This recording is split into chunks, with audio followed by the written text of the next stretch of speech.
तर जाती प्रमाणपत्राबाबत करण्यात आलेल्या आरोपांचं काँग्रेस नेत्या रश्मी बर्वे यांनी खंडन केलं आहे। लोकसभा निवडणुकीसाठी काँग्रेस उमेदवार म्हणून आपलं नाव चर्चेत आहे, त्यामुळे आपल्याला बदनाम करण्यासाठी आपल्या राजकीय विरोधकांनी षडयंत्र रचलं आहे असं त्या म्हणाल्या। एक जिल्हा परिषद सदस्य म्हणून एक चांगली संधी मला मिळाली आणि आदरणीय केदार साहेबांच्या नेतृत्वात जिल्हा परिषद अध्यक्ष म्हणून आज मला विकास कामे करण्याची एक चांगली संधी, सुवर्ण संधी मला मिळालेली आहे। आणि याच्यामध्ये जसजसं रामटेक लोकसभा उमेदवार म्हणून जेव्हा रश्मी बर्वेचं नाव आलं तेव्हा यांनी अशा प्रकारचं काहीतरी एक षडयंत्र यांनी रचलेलं आहे।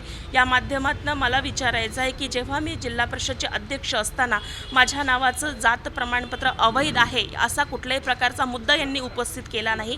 आता माझं नाव जेव्हा आघाडीवर आहे तेव्हा हे कुठल्याही प्रकारचे असल्या भलते सलते असे आरोप करत आहे, याला मी फेटाळून काढते।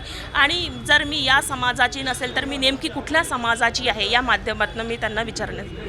विरोधकांनी एक माझं नाव बदनाम करण्याचा प्रयत्न केलेला आहे, माझ्या नावाला मलिन करण्याचा प्रयत्न केलेला आहे, पण हा डाव आम्ही निवडणुकीच्या माध्यमातून मोडून काढण्याचा आमचा सातत्याने प्रयत्न आहे।